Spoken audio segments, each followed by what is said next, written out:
of the year as well. Am I audible to everyone? Yes, we can hear you clearly. Okay, brilliant. So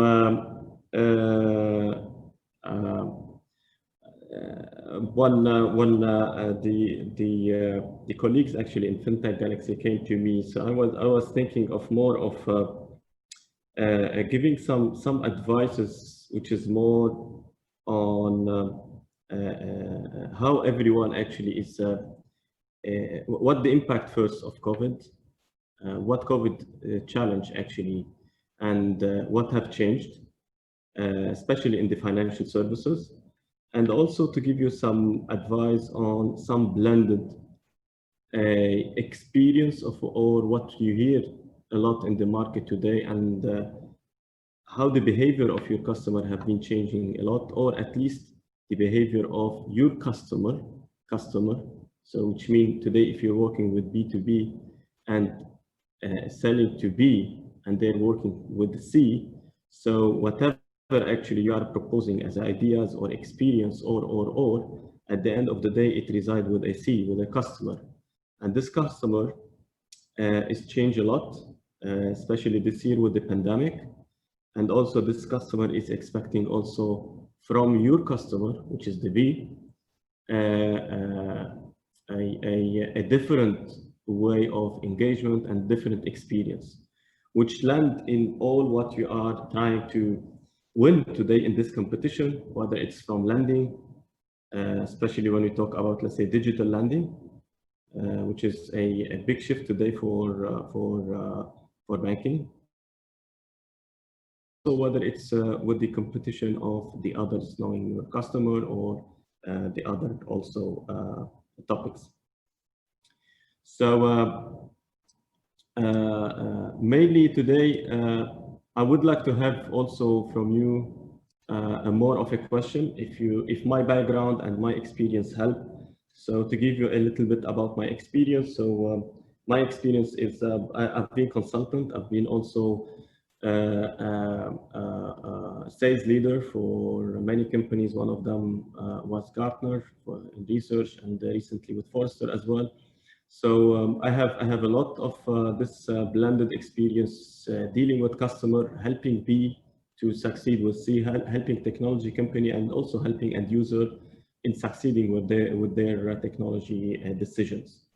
So what have impacted actually, what COVID impacted actually the financial services, the banking. So what we foresee is the COVID accelerate the digital move of many on that sector. And what I mean by that is there was a plan actually from the banking sector. If you're focusing on banking, there was a plan to move digital, but they were not having this strong appetite or strong push to move into digital. And COVID came and speed up this. Why? Because COVID has broke all the rules from regulatory. It's become more lenient. They want to keep this banking system working. From bank themselves. So we've seen a lot of digital transformation, or let's say digital application in banking across the retail sector, but we haven't seen a lot on SME. So today, many banks, they are doing a lot of transformation, or neobanks or digital banks on SME level as well, because also SME corporate, it used to be more of a relationship between a relationship manager or an RM and an account, and all the back end and all the front end and the back end actually is not really automated. And the guys in the lending know well what I mean by that.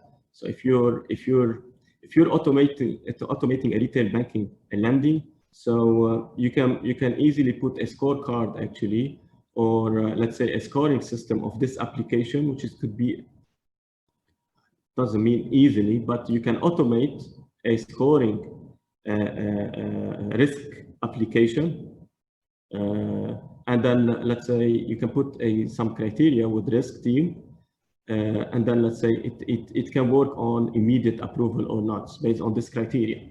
But when it comes also to SME, if you are automating lending, so there is a lot of risk factor associated with that, and there is a flow which starts, for example, from a regional manager to from bank to regional manager to till it reach to a risk team, till a risk committee, for example, and then approved, not approved, and integration with the iScore or integration with the credit bureau, and all this challenges that was before is kind of a push from business units on transforming them or on making them digitized. But now the pressure is more on these people. Actually, no, we have to automate. We have to move into a more of an automated or a digital bank. What does it mean this for you? And what has changed a lot actually when it comes to you as entrepreneur, as a disruptor, as fintechs? So all the terms I respect and I like, but there is one term or one nomination I like more. You all coming with the backgrounds, with experience, and they have a lot of experience. Some of you have a lot, decided to leave corporate and start his own way or a new journey. Some of you also might be much more expert than me, and they have a brilliant idea.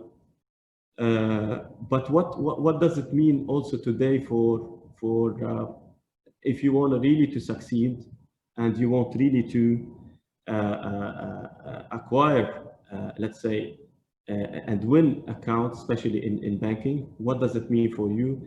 And what are the elements that you want to look into them? So you start with the right structure, and then you win. And if you start, for example, with the right structure from the beginning, that would help you always winning. And why is that? Because mainly you look for a challenge and you look for a new win to make, let's say, your new customer.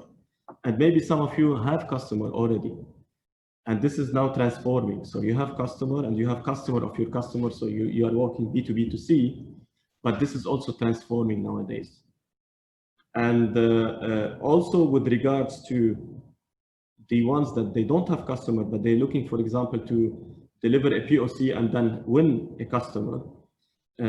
Also, let's say, when you start from the beginning with the right structure of your companies, because now your company are small, but it needs a structure, and also it needs a sort of a planning, and it needs a sort of a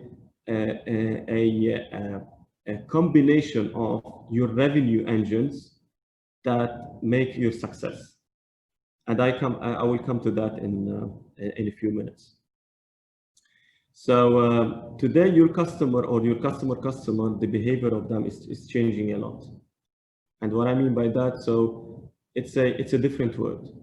So the appetite of buying online or doing online business is more now.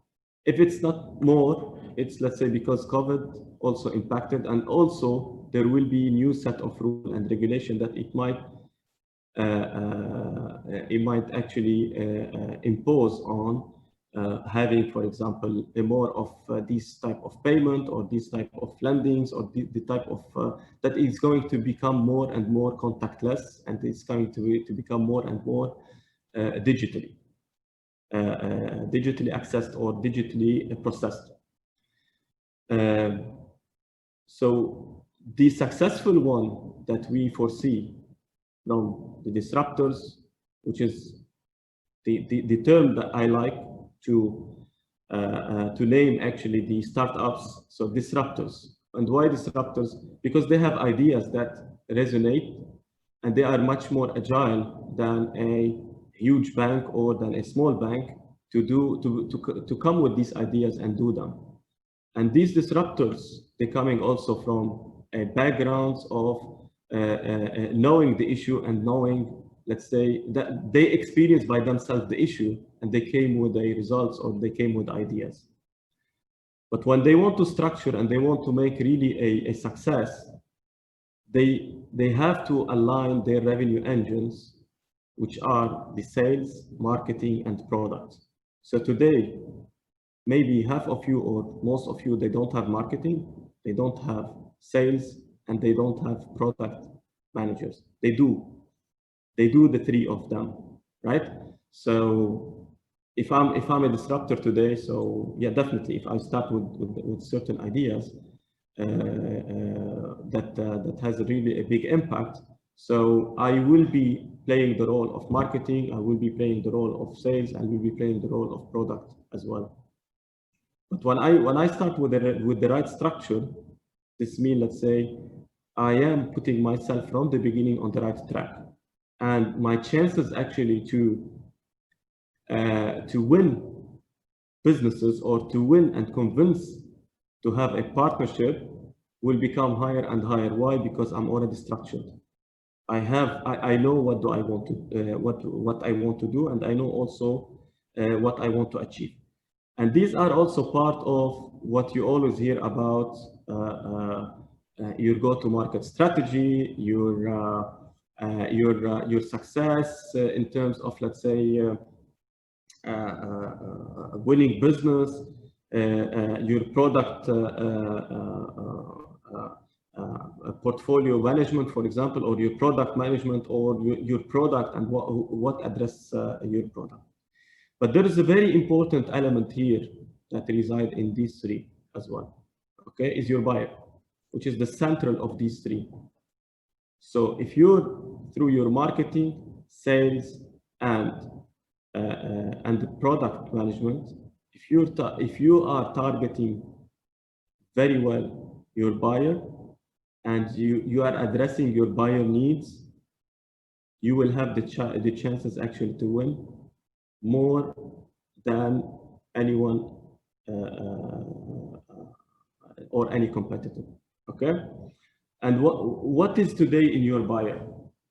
And I think you attended before some session related to customer experience, right? So today, any digital transformation or any digital, let's say, new digital business, if they don't have the customer or the buyer as a central or centric, they have the highest chance actually to fail. And what I mean by the buyer, actually, your buyer is a multiple personas and different personas. And the guys in lending, for example, can understand very well, for example, if you are putting a scoring system in the lending or a risk system, risk assessment system in the lending, so you will need to take into consideration different personas. And your persona might be somebody who has 65 years and who's applying digitally for a loan and has a high risk for the bank to give him a loan, compared to somebody also in mid-30s, which is a different persona as well, and have a different risk if he or her asking for a loan. So if you start with the buyer as a central, so this will help you aligning your marketing, sales, and product.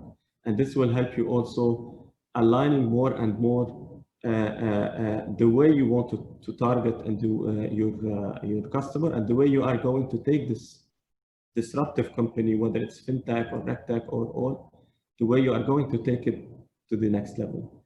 And this is the essence today. Many banks start to talk that we want to become a customer-centric, or we are a bank that is customer-centric. Before that, if you go back 3 or 4 years back, or let's say 2 years back, so it was more of, let's say, what does it mean for a product, more than what does it mean for me as a customer today. So most of the marketing, most of what they do, most of their sales campaign, so it's more about the product. It's more about, let's say, what in it in that product, right? But it's not about the customer. So today the customer is the essence. And this is what you will need to think about it, let's say, the customer. or about, let's say, your product, when you tailor-made the product and you want to come to a bank and sell your idea and also market your idea. So I'll pause here for a second if there's any question before I share with you. I haven't really prepared a lot of slides, actually. I want to make it more of an open discussion. If there's anything, let's say, challenging you on selling, if there is anything, let's say, challenging on product, or there is anything challenging you on marketing. But I want to tell you something very, very important and essential is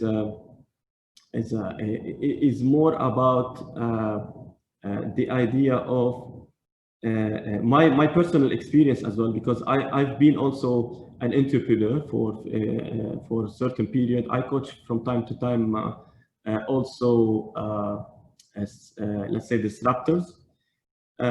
They tend to market to their ideas, and they really forget about the sales.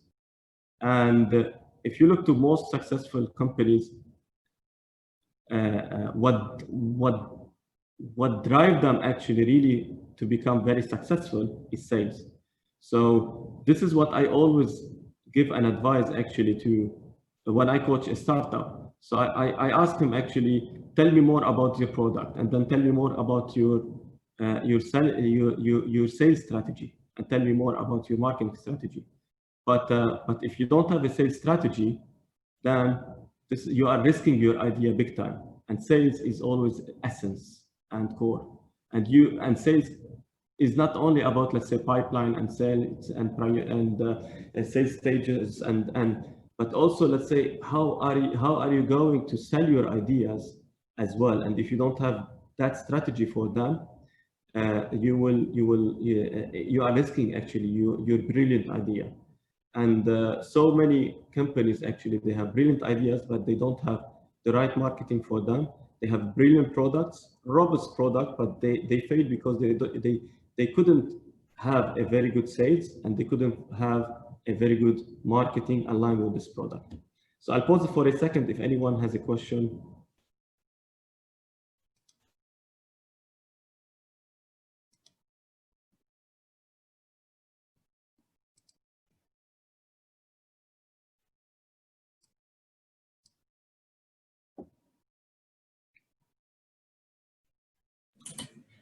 I asked on the chat. I don't think anyone has any question. You can carry on.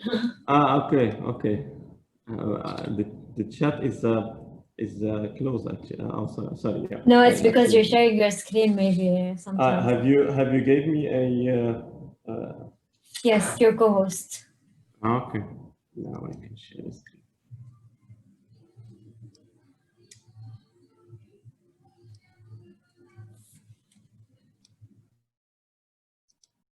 So let me know when you can see my screen, please.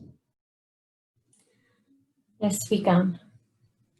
Second, okay, great. So again, can you just put it in slideshow mode so we can see clearly? Sure. Thank you. Great. Okay, so what I want to share today with you actually is what you hear about the experience, so you hear a lot about, let's say, customer experience, customer centric, and so but in reality, what do we mean by experience? And what is experience actually? And every one of you has an experience today, and maybe has something that he experienced for himself as when he was a customer actually for a bank or let's say for a financial services company, and he decided actually to become to bring a solution to this experience, or bring an idea that he can make a big difference to this experience. An experience is actually how your customer will perceive their interaction with your organization. And this is actually a general definition, right? So, but when it comes to you, is how really your customer perceive their interaction with you, how you are going to deliver what they are expecting or what they are looking to receive from you. When it comes to B2C, so it's more about, let's say, the experience that their customer or your customer, if you are a B2C, let's say fintech, or what they are going to perceive, actually, your customer, you see what they are going to perceive from your company. So this is the experience, and the experience can go through a journey. And this journey is the essence of what you will be doing or what you are doing.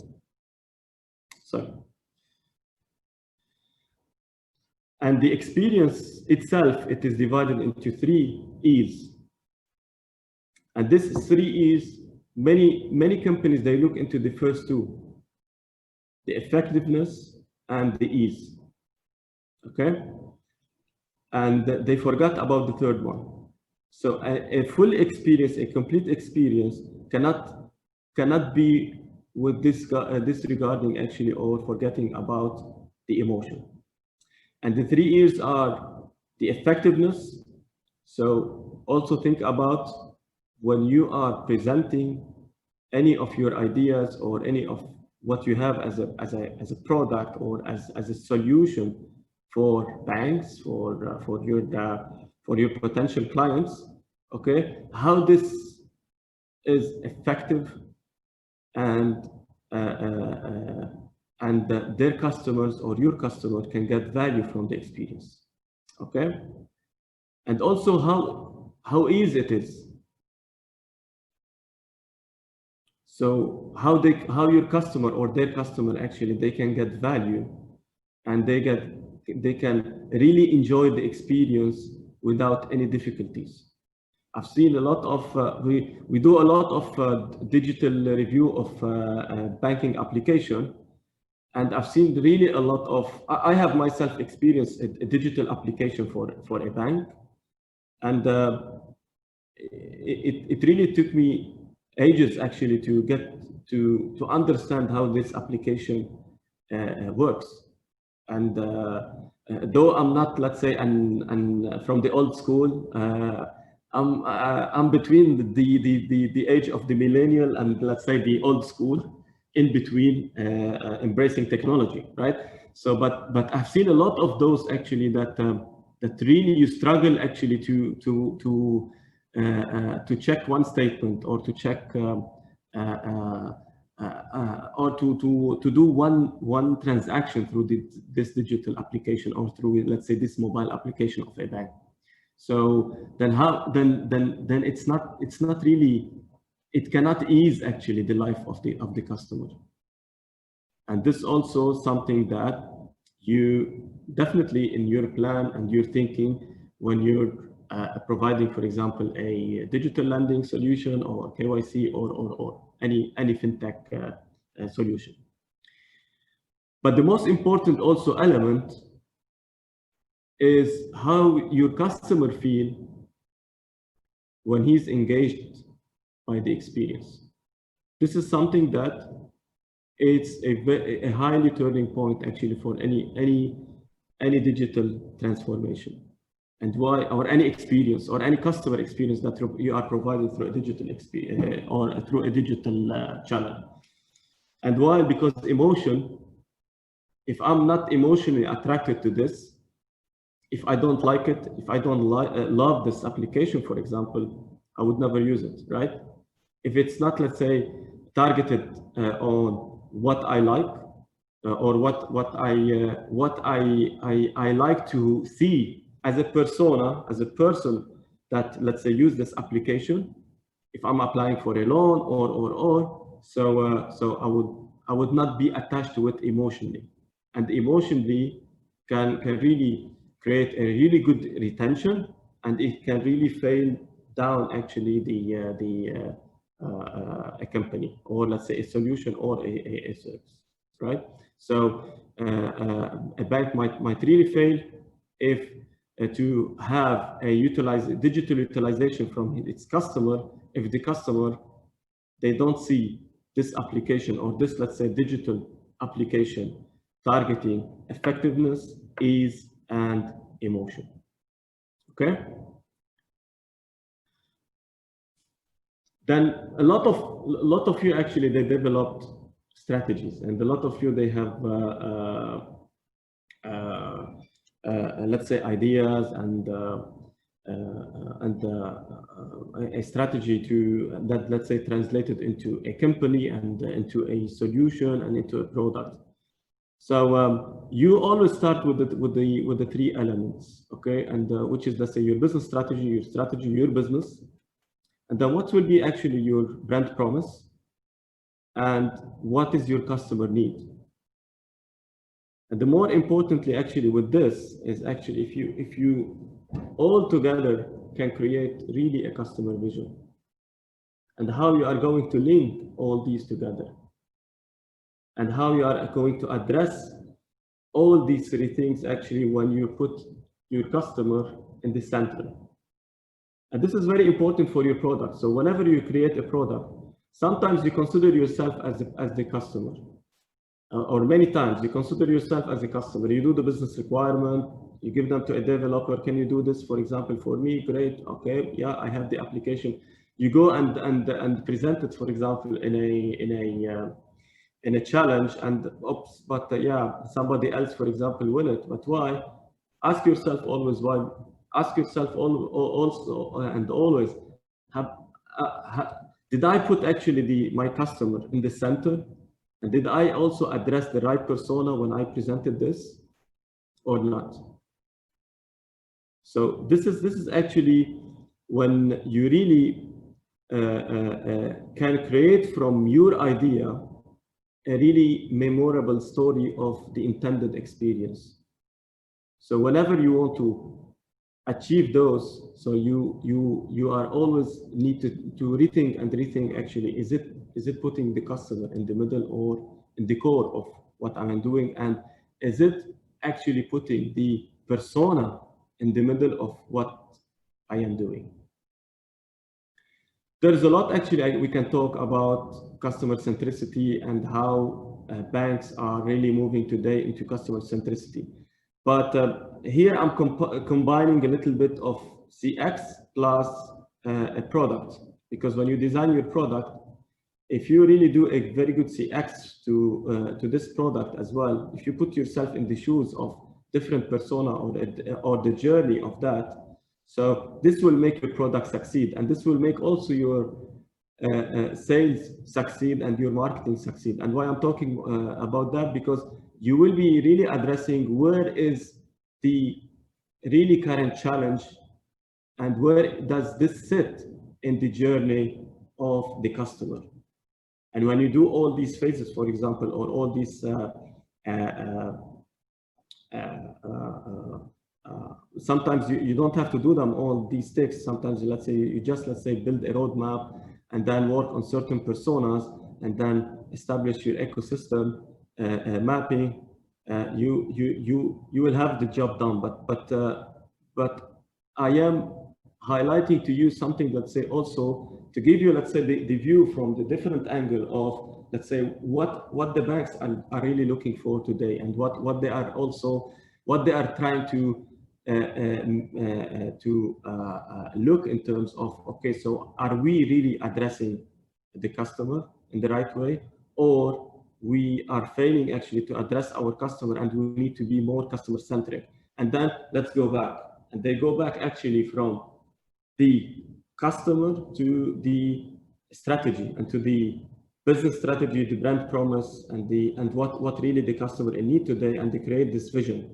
And then they go through that. Once they create the vision, actually, they go through that intended experience. And they go through different maturity roadmaps. So are we really mature here, or do we need to change here, or do we need to do a different way of approaching actually our customer? And then they redefine their persona, and their persona are changing, right? So different personas here. Somebody who's applying for a loan at this age is different than somebody who's applying for a loan at that age, or somebody, or millennium, they have a different, for example, understanding or experience that they are expecting when they have their first account, right? and versus, for example, let's say somebody like me and versus somebody older than me. And the same apply for all. So different personas, different people actually that they are trying to access the same application or the same digital fintech or digital application, for example, and it taking them through a journey.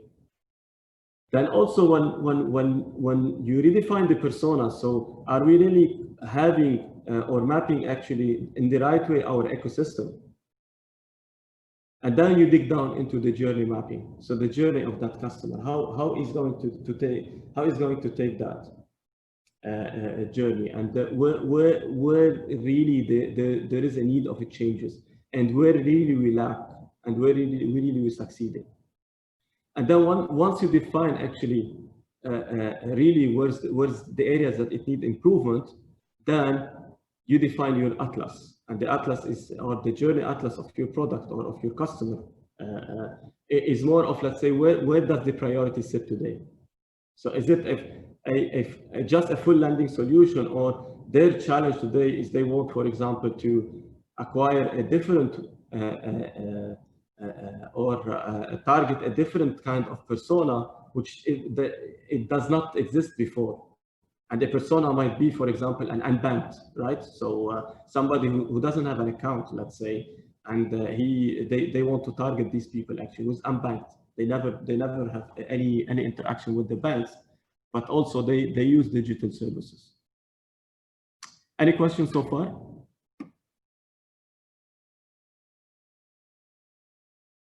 Yes, Asma had one, so Asma, go ahead. Sorry, because first of all, thank you so much for this delightful presentation. I just want to ask, like, how can we talk about the effectiveness of the experience in a B2B model? Because, you know, we are dealing with companies, so it's up to them to know how our customers will interact with the services provided. Good. So it is very important to understand first. So let me take it from that angle. Today, if you have an existing customer, actually, which is B, right? So yes. Ask yourself, have you started, let's say, have you identified their buyers first, or let's say their intended buyer? So if you are B2B, so these solutions, they are meant also to be utilized for a C, right? So yes. This is one. Yeah, this is one. So identify who are the type of customer that they have challenged today or they want to target. And then start from there and go back through your journey. So am I really targeting them? Because the experience of the C is mirroring on you. You are the person that is, let's say, part of that service, whether you are providing a B2B payment or whether you are providing a direct B2C payment gateway or anything. So I'm just giving. So can you tell me, Asma, what sort of let's say challenge you are participating with? Is it lending or KYC or what? For example, I'm gonna take our company. Well, we are providing a digital solution to some other e-banking and the financial sector in general. So these companies we are working with, I mean, we are now with them, so we're not gonna know how they're gonna provide the service to the clients themselves. Like how. So you have two ways. Either this is the exercise that you need to do.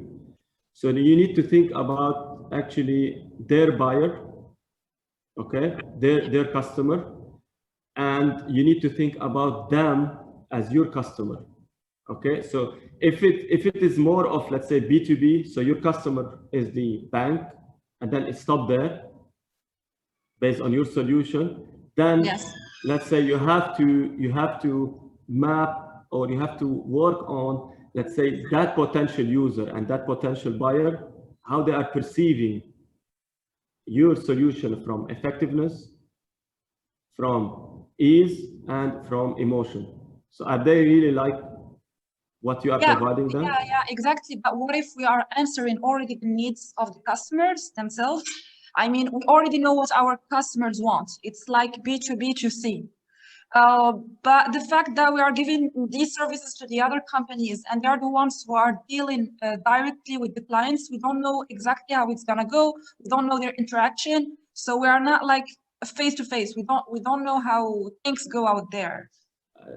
Then put your shoes on their customer and ask yourself, if I'm a customer for this bank, actually, am I going to be satisfied from the service that they are giving, and I have part of that?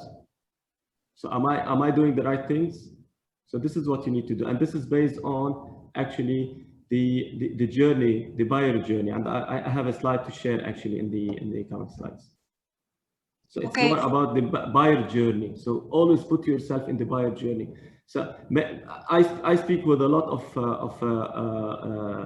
even not, let's say, startups companies that they are already in the market for a long time, and they always have a challenge actually in terms of, let's say, their financial is down, or let's say they're not selling more, or they're doing, let's say, flat. And we always ask them, okay, so what does it mean for your buyer? How you are approaching your buyer? Buyer is if you put your buyer, or if you put the customer as a central, you will sort out all these question marks. But also it's very important, because when I coach a lot of startups, so they have brilliant idea, but they want to translate them into a brilliant technology. This is the technology is a something, let's say, is an interface, is a gateway actually for those ideas, right? But it's not, even if it is the brilliant technology that you are going to use, and it doesn't mean, let's say, a better engagement for me as a customer, so I might not use it, right? Yes. If everyone like Apple, so you would see Apple actually dominating the world. You see iPhone dominating the world. There is people that they like Android. There's people also they like iOS. There are people actually they like to use Mac, and there's people actually they like to use Windows, right? And each one of those actually they have a different journey and the different, let's say, different ease, different experience. Sorry, and this experience actually they have 3 E's: the effectiveness, the ease, and the emotion. So if I'm a big fan for Apple, for example, I would, because I'm see, for example, that they are more effective, more ease for me to use them, and I'm emotionally attached to Apple, right? But if you flip it also to the other persona who like Windows, so you would see also they see them more effective, they see them more easy to use than Apple, and they see them also more easy to use than more emotionally attached. Makes sense? Does it answer your question? Yes, thank you so much. So thank you. always think about the customer and the personas, and draw that mapping, the journey of the buyer, and you will find really a lot of innovation there for your products, or for whatever you are doing. Perfect. Thank you so much for your answers. Thank you.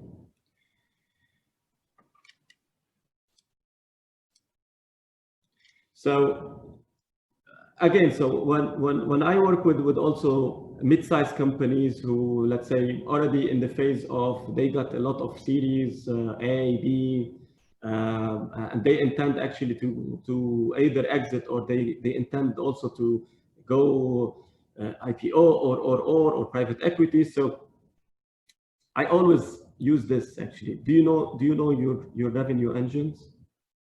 And I tell you that we helped a lot actually of companies who got acquired by tech companies, who got acquired by tech companies. And the value and the valuation of the company is always can be more and more if the big giant see that this company has really a proper setup from the revenue engines, which are the marketing, the product, and sales. And this is what I said when we start from the beginning. If you start right, so if you do the right things, actually your great results will follow. So the right things is not actually about translating your idea into a digital solution and you go and have a big battle actually to acquire your first clients, and then each and every client has a different appetite, and the right thing, if you start, for example, asking yourself, did I set up actually these 3 revenue engine in the right way so they can be all aligned? So when I grow and grow and grow, I don't face any problem. And while I'm doing that, did I put my buyer as a center of what am I doing? So this is the things that I want you always to think about, and I want you always to have wherever you are growing, and whenever you are, let's say, getting more fundings and growing. Because what I see, there's a lot actually that of companies actually when they get a serious funding, let's say, okay. So, okay, with this funding, I want to improve the technology. Great, so they spend the fund on the technology, they improve it. But again, did you sell? No, so I'm still struggling. Did you market well your idea? No. Did you map your product to what your buyer is in need? No, because he or she, they are stuck with what they believe is going to change or is going to be a big changer, and they're not actually they're not thinking about the buyer, and they are really sorting out the buyer problem. Okay. Any question? I'm not able to read if anyone's sending me questions. So please stop me and ask me questions. Don't worry, I'll keep you posted. Okay, great. So let me give you actually a flavor of what mid-sized company they look into when they align these 3 together, their revenue engine. And stop me if you have any question as well. So they look into marketing, product, sales. So again, so many times when you participate in a challenge, people or let's say the template that FinTech Galaxy they gave about, let's say, the go-to-market strategy. So who you are going to target, what are you doing in terms of your marketing, what. These are brilliant things, great. So, but I want you to also think, or let's say, think about, let's say, the next level or a level up. So if I win today, so what will be my tomorrow? Okay, and how I should be aligned from today. Okay, so with their go-to-market strategy, they think they always think about, okay, these are our 3 revenue engine, and these are actually my 3 area of focus that I want to think about and align. Okay, so I'm keeping the buyer at the side at the moment, and I'm talking more about the structure. So from marketing side, when they strategize, they look into elements like the market sizing. So they do the exercise about, let's say, the market sizing, what's the segments that I can target. They also, let's say, focus on, so this is the discovery part. While, let's say, on the product side, they do 2 important things actually before they jump into the portfolio architecture and the business cases and concept and so they look into also in the product side, the competitive analysis. Is anybody have the same idea? So how my idea or how my brand or how my product, for example, is going to make a big difference? Is anybody has the same ideas? So also, let's say, how am I competitive to others or to the same ideas? What am I bringing differently with my product? And where this product actually can really fit? And if you look into each and every of these marketing and product, there is this black box: buyer persona, needs, buyer persona, needs. And this is what it means a lot to you today. So the buyer persona and the needs. So whether it's a B or it's a C, why do they need that? What they are trying to sort or what it's challenging them, and what's the buyer persona? So who we are targeting, which persona we are targeting. Okay, so for me today, if I'm selling, for example, being in Forrester, and so if I'm selling, so I have CMO as a persona, I have CTO as a persona, I have CIO as a persona. I have a chief experience CXO, chief experience officer. I have so many personas to target and sell. But for each persona, I have different marketing. I have different product, and also I have different sales that, let's say, it should meet their skills, and it should meet actually the skills of the buyers and address their needs. So that's what mainly most of the mid-sized company, when they plan for their go-to-market strategy, they focus first on when they do their strategy, on the discovery, on the design, and how they align actually their marketing planning, how they align with sort of enable the sales from their marketing tool, how they align also from to what did they do as a product by doing the right business case, okay, and also how, let's say, they also align to their financial targets from sales side to sales coverage strategy, and again, so it's also B2B when you talk about, let's say, a mid-sized company have a mature product and they are doing their channel partners, especially in tech, for example, all mature to mid-size, large enterprise or large technology company to mid-size.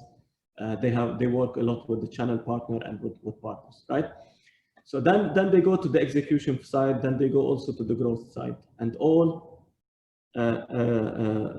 all these cycles are including in terms of, let's say, what do they need to do while building, while launching, in the execution, how they monitor, how they get the feedbacks, and also how they. Okay, but if you think about, let's say, if you look into the first elements here in designing, which is mainly you are here today in the discovery part, strategizing, designing, and aligning.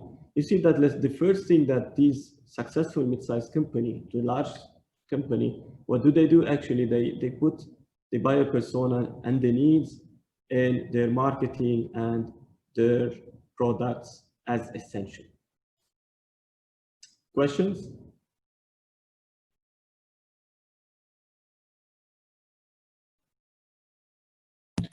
Nothing on the chat. You can carry on. Okay, great. So again, this is another example of prioritize. So a company that, let's say, put their prioritization on where do they want to focus after, let's say, they have all aligned. So again, certain examples on how they can align. Now, what does it mean when we do all these exercises? And what does it mean when I say buyer journey mapping? So why do we need actually? Because internally, what we are doing, all your customer, what they're doing actually is your B. So they have system, they have the familiar knowledge. These are the internal. But on the external, which is also again, so this applied to you and this applied to your customer. When you are B2B and when you are trying to help them in sorting out a B2B to C problem, okay? So they focus a lot actually on the internal side. So what do we need to improve?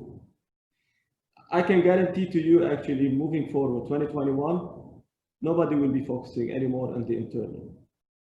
Why? Because the internal is failing. It failed. Innovation is not something that it has to be on the internal. Innovation should be on how you are going to focus on the external, which is more of, let's say, the buyer side.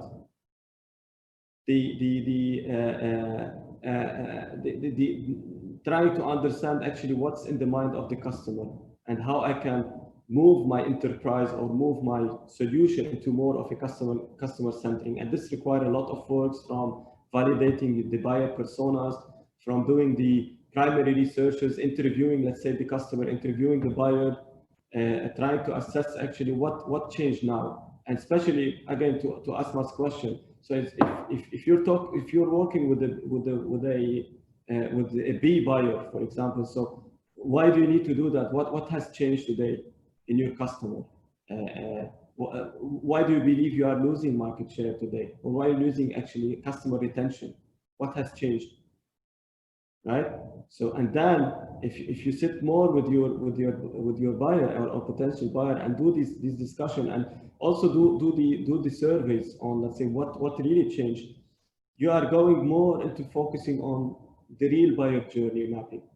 And you are really mapping actually the journey of your buyer into your product and what has changed actually into your product. And this will make your product marketing and sales succeed.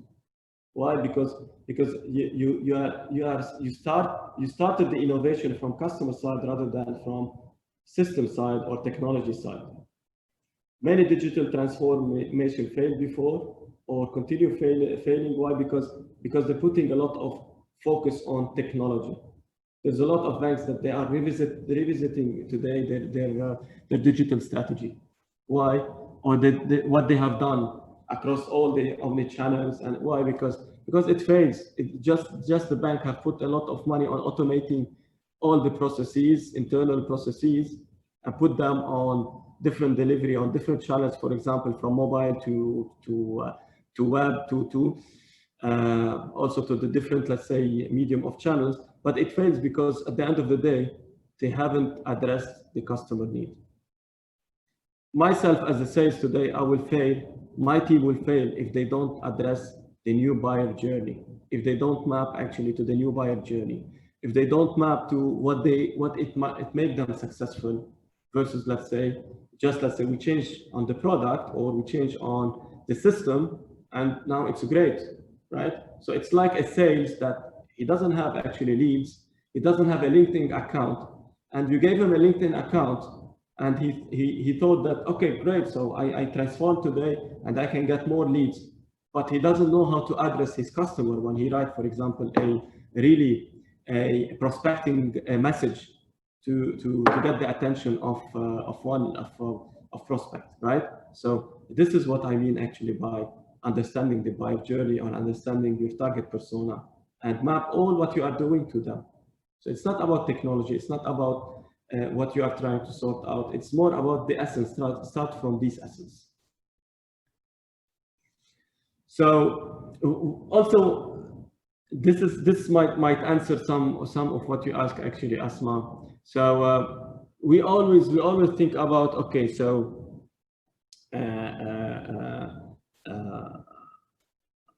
how can I address differently my B as a B? Okay, so I call this, let's say, have your audience framework. Okay, and start from really the master brand. So what are you doing today, and who you are trying to who you are trying to target, and then go down. If you're starting from the beginning, right? So start to go down. So this is the high level market strategy or go to market strategy, and then start to go down. Or you can do the reverse. Start from the persona back to the buyer center, to the organization type, to the sub-vertical, region, industry, blah, blah. So you can do both. And what I call it, or what we call it as well, so do the inside out and do the outside in. So do the inside out actually, which is start from your master brand. What you were focusing to win or to do or to translate your idea as a disruptor or as a startup to reach certain personas or to reach a certain market or let's say market segment, versus actually also the outside in. So how am I looking to the outside, or how am I addressing the outside? So if you do these two combined exercise and map it to the audience framework, I'm pretty much sure that you will succeed to understand, okay, so here's what I'm doing great and perfectly, and here what I need to do to innovate, or let's say to upgrade, or to take myself actually to the next level of the competition. So have this in mind, put this in a scratch of paper, for example, on your wall, and start drawing this buyer journey, and have this audience framework mapped to all what I explained before. And then you will figure out, okay, so here's what I need to do, and here's what I need to improve. Again, another journey mapping for a buyer. So an example, a persona A, how can I put that, for example, into a different category, and how I can phase it till I win. And this apply to you as well when you want to win, actually. So I want first to educate my customer, right? So, and I can split into many phases. I can split that, and I can share this with you after we finish, if you find it as a helpful. So if I'm doing my sales targets, if I'm doing, let's say, my selling prospecting target or my prospecting campaigns, so this could help me, this exercise into the buyer journey. If I'm doing the product, this could always help me. If I'm doing the marketing, this could always help me. Okay, so, and this is the buyer journey, right? So this is how people buy, or the people they apply for loan, or people actually they go into a sort of a journey, and from education to attraction, to emotional attraction, then to map your solution to what do they need actually, and then also to the selection. So all this phases actually, it would always help you when you go through this exercise, address what do they really need, and address also the issue of, let's say, retaining customer, the issue of growing my sales opportunity and pipeline, and also the issue, am I targeting the right audience and the right personas when I build and develop my products. So this is what I wanted to share with you for today, but I'm more than happy to take any of the questions, either related to the sales part, or related to the product part, or related to the marketing part. So I didn't want to flood you actually with a lot of information that it might not be really relevant to what you are doing. But at the same time, what I want to meant from this engagement today is always put your customer as the center of any of your activity that you are doing. So whether it's from the side of product, from the side of sales, or from the side of marketing, and have these three aligned, as the buyer is the center, have them all three aligned, because these are your revenue engines. I know there's a lot of startups, disruptors, their intention actually is they want to penetrate, grow, and exit. There's a lot of startups I coach, or disruptor company, fintech or tech, cybersecurity, blah blah. Initially, when I go, for example, with them, so tell me, what are you targeting? What you want to achieve? I want to grow this idea, challenge a big company, and have them acquiring me. Great. So I like this transparency from the beginning. Why? Because you know what you want, what you are going to do from now till 3 years, for example, or 5 years. But it's very important for you to know that big companies, when they see you are really structured from sales, marketing, and products, and you are aligned to the persona and the buyer, it will be more and more for them. It will open up the appetite to spend more money buying you, rather than just, let's say, give you what have you put in mind actually as a exit price of your company, or exit value of your company. Sorry. So this is the big difference today. Especially mid-sized company that you can hear a lot about. Oh, this company has been acquired by Cisco, by Salesforce, by. Great. So I can tell you from now till 2025, banks, they have strategy to acquire a lot of fintechs. Why? Because those fintechs, they might be a big, the challenger for them, right? So they are going to become their challenger. And So how can I kill the competition with them? I have more money than them, I can acquire them, right?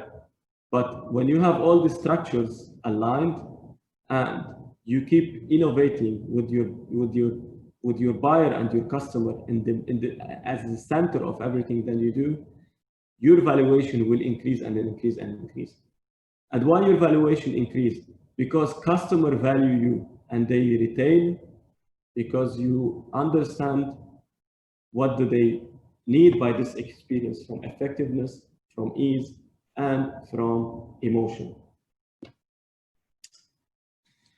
Good, so this is what I wanted to share with you in brief for today. I hope this was very useful and happy to take any question. Think about when you go to your last speech or the final, you are all finalists. Again, review whatever you have proposed or whatever you have put in place when you participated, and when you go to the final speech, I know that it's going to be a limited time. Think about what I told you today. So think about the buyer persona who's sitting in front of you. These are potential buyers for you, and think about their client. And also think about, am I really, did I map all this actually to the need and to the persona and to the needs? If not, do the correction today, and you will definitely succeed. So questions? Thank you so much, Mazen, for that session. Anyone has any questions from the finalists? Yes, hi Mazen. I'm Yusuf Hi. from. Thank you very much for the presentation. I want to ask you something. We're working currently on a small MVP. It's targeting people who has 3 or more subscriptions and difficulty with tracking their subscriptions and bills. However, our larger vision is to transform our product into a negotiation service and partner with an investment platform.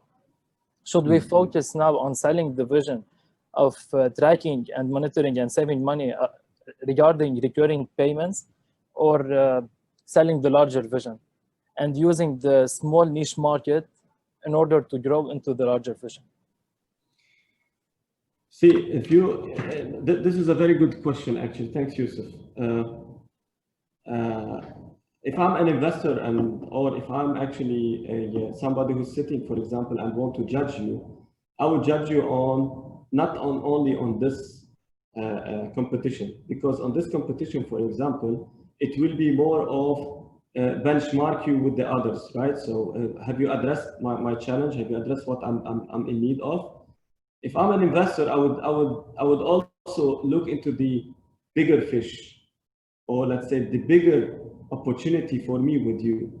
And if you have the ambition for the big, don't hesitate to highlight that. Why?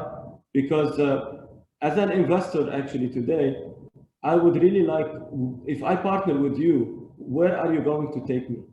So is it going to stop here on this challenge, and then later I will struggle with you because this is your goal, or your ambition is to take me to a larger market where I can sort out where I can acquire a more and more market share. So I wouldn't recommend you to focus only on the smaller part. Talk always about your ambition, and if you believe in those, do never hesitate to highlight them, because for me, in order to convince me about what you are doing, I want also to see in you the conviction of what you are doing. Not only that guy actually that he's looking for a 5, 6, let's say 100K actually for an investment, and he's still struggling. He don't see the big picture of where he is going to take his ambition actually together through that journey with his client and succeed. So think about the future.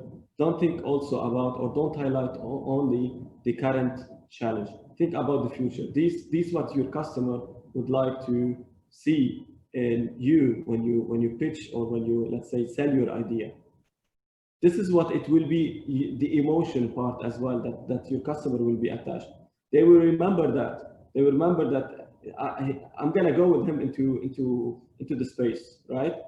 So this is actually what it can take you to succeed versus, let's say, what it can take you to deliver something that similar to what others are delivering. And I can tell you today, the competition is different than yesterday. It's different than, let's say, 3 years back or 5 years back. Why? Because today everyone with digital, with a lot of, let's say, investor, and everyone is embracing, actually the central bank are embracing fintechs. There's a lot of innovation hub that they are welcoming fintechs. There's a different sort of a new life for, let's say, the startups. Everybody is welcoming them. Everybody is want to bring them actually to their sides because of their agility of bringing new ideas, and also because of what they have brought, actually, that it changed a lot of businesses and disrupted a lot of businesses. So large enterprises, your customer is taking that into consideration, that if I don't partner with you today, so yeah, my competitor, they will be partnering with you and they will take him from me. But in order to partner with you today, so I need to see the larger picture and the bigger picture of where you are going to take me today, so that I can invest and partner with you and then procure from you, and also we innovate together. Okay. Yes, perfect. Thank you.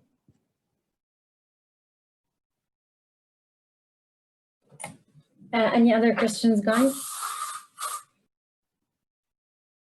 If you find anything, for example, again, I like to be challenged. So if you find something, for example, that it doesn't make sense to what you are doing, so please challenge me. So challenge it always to bring the discussion actually into a good level of learning. And I consider myself learning from you guys, because you have brilliant ideas. You have also a brilliant attitude that we in corporate we don't have, or we don't have the luxury to do it because we are in corporate, right?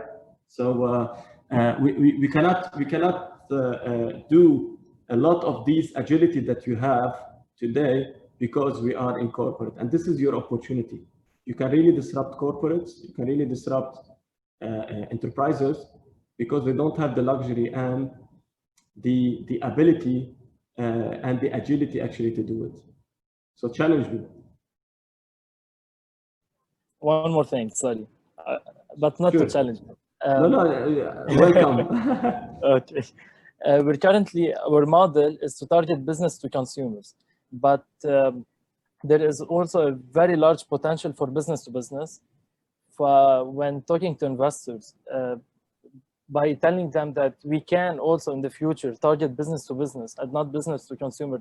However, knowing that both are totally separate words, would it cause some confusion for the investor? And I would recommend actually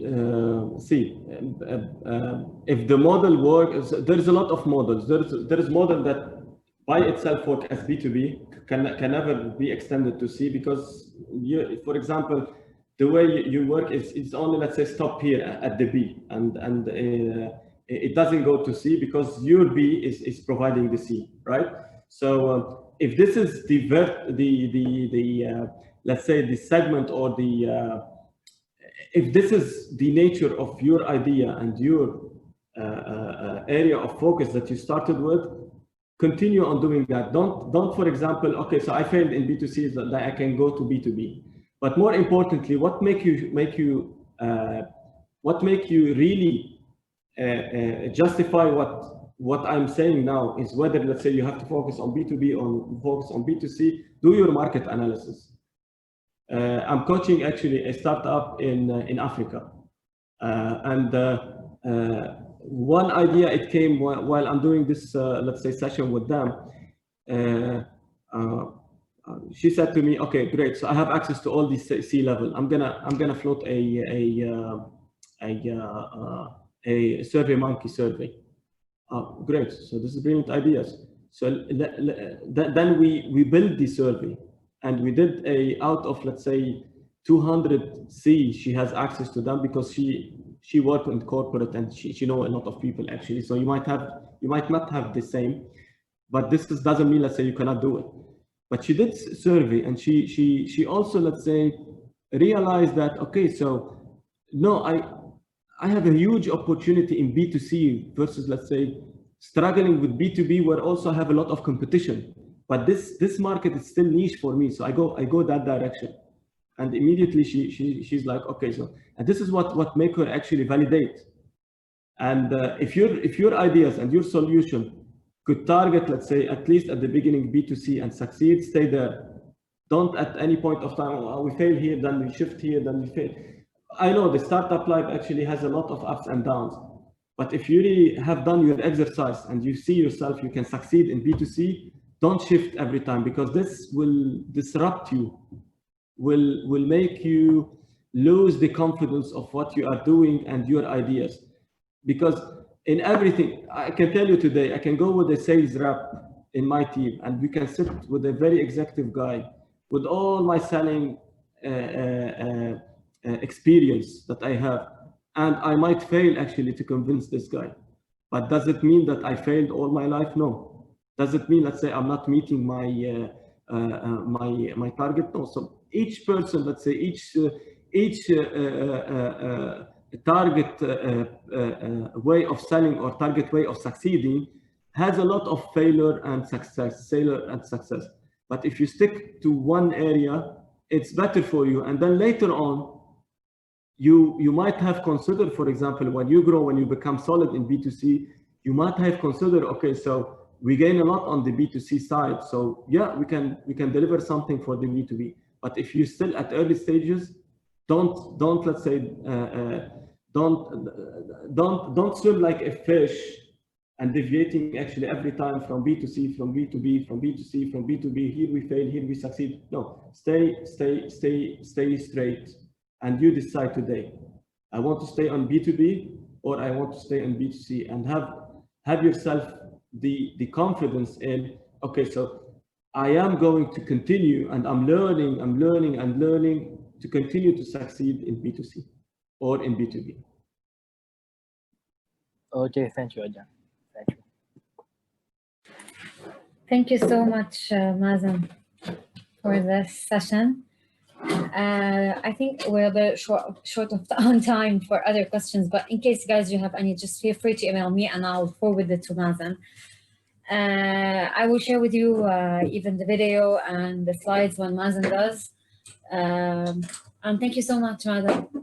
My pleasure, and I hope this was helpful for the team. And you guys, all the best. I hope everyone can win, but this is a competition. There will be only one winner for each of the competition. So I wish you all the best luck.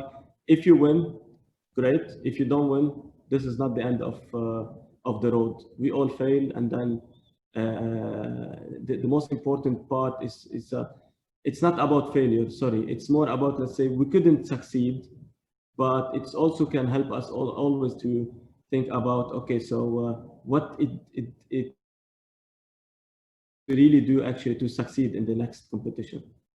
So it's a learning. You are going into a very great learning phase where you will have a lot of changes, where you will have a lot of improvement. You have the luxury to do these changes versus, let's say, the large corporate, the mid-sized companies. They don't have this luxury.